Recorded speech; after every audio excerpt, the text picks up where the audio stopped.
शकत नाही। हा एक इतिहासच आहे, एक इतिहासच आहे। नमस्कार, मी समर्थ कृष्णा माकोडे, वर्ग 5वी, जिल्हा परिषदेच्या शाळेत शिकत आहे। आदरणीय व्यासपीठ, माझे गुरुजन वर्ग तसेच संपूर्ण बालमित्रांनो, आज 19 फेब्रुवारी शिवजयंती निमित्त मी समर्थ माकोडे विषय मांडत आहे। शिवछत्रपतींचा गुप्तेर प्रमुख भैरजी नाईक। मित्रांनो, गुप्तेर म्हणजे काय, ते कोणाला म्हणतात, त्याचे काम काय, त्याच्या स्वराज्यासाठी उपयोग काय, असे अनेक प्रश्न सर्वसामान्य लोकांना पडतात। आज त्याचीच मी इथे उकल करणार आहे। मित्रांनो, गुप्तेर हा त्याच्या राज्यासाठी किंवा देशासाठी हेरगिरी करत असतो। हेरगिरी करणे म्हणजे एखाद्या विशिष्ट गोष्टीची माहिती मिळवून राजांना किंवा सैन्यांना देणे म्हणजे हेरगिरी करणे। स्वराज्याचे गुप्तेर प्रमुख भैरजी नाईक म्हणजे शिवछत्रपती शिवाजी महाराजांचा तिसरा डोळा।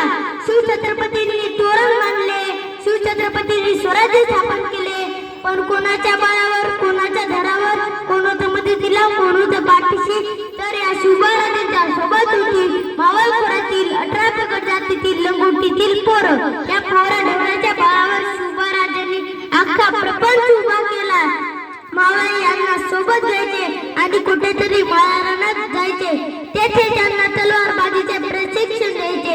अशाच एके दिवशी शिवबाराजांनी लांडग्या मुलांचा उपद्रव थांबवण्यासाठी जो जंगली प्राण्यांना मारून द्यायचा, जास्त शेपटे घेऊन येईल त्याला सोन्याचं कडं बक्षीस म्हणून द्यायचं, असं राजांना बक्षीस ठेवलं होतं।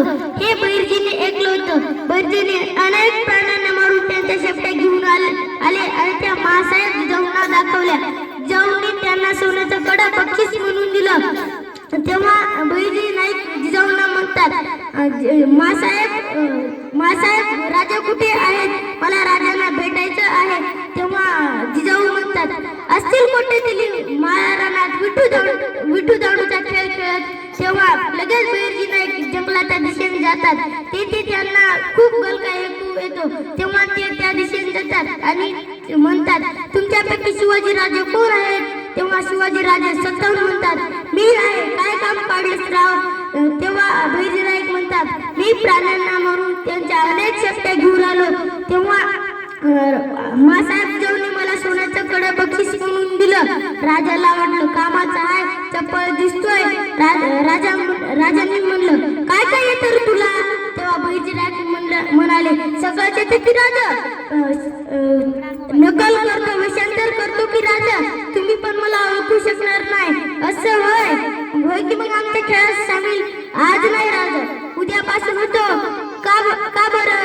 ना बापाला नाही सांगून आलो, बाप बदडील। राजे म्हणतात जा। तेव्हा भैरजी नाईकच्या पावला पुढे सरकतात आणि म्हणतात, राजा एक बोलू का? राजे म्हणतात, बोल की हो। ते तुम्ही झाडावर निशाणाचा पोरगा ठेवला आहे ना, त्यांना म्हणावं की या दिवसात मोरं ओरडत नसतात। अशाच प्रकारची राजाने पोरं गोळा केली की जी अचूक ज्ञान असलेली, जरी खोऱ्यातील हिमतवान असणारी, 18 प्रगट जातीतील सूक्ष्म निरीक्षण असलेली पोरं। अरे शिवरायांच्या सैन्यात होता एक गुप्तेर, तो जाता थरथर कापू लागला होता तो मुघलांचा शेर। चातुर्य बुद्धी आणि धाडसाचा होता तो गुढी। भैरजी नाव ऐकता शत्रूच्या व्हायचे पाणी। भैरजी नाईकांनी आपली भाषा समजण्यासाठी प्राण्याचा आवाज, पक्षाचा आवाज, तसेच काही कोडी भाषा बोलून आपली माहिती राजांपर्यंत पोहोचायचे। त्यांची भाषा ही लिखित नसल्यामुळे ती शत्रूच्या हाताला लागतच नव्हती। अरे स्वराज्याच्या महादेवाचे होते ते तिसरे नेत्र,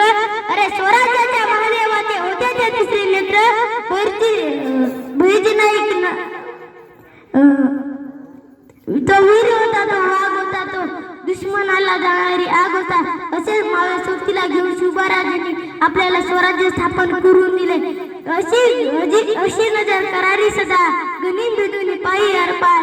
शिवरायांमुळे झाले स्वप्न स्वराज्याचे साकार। अशा या मावळ्यांना आणि छत्रपती शिवाजी राजास माझा मानाचा मुद्रा। धन्यवाद।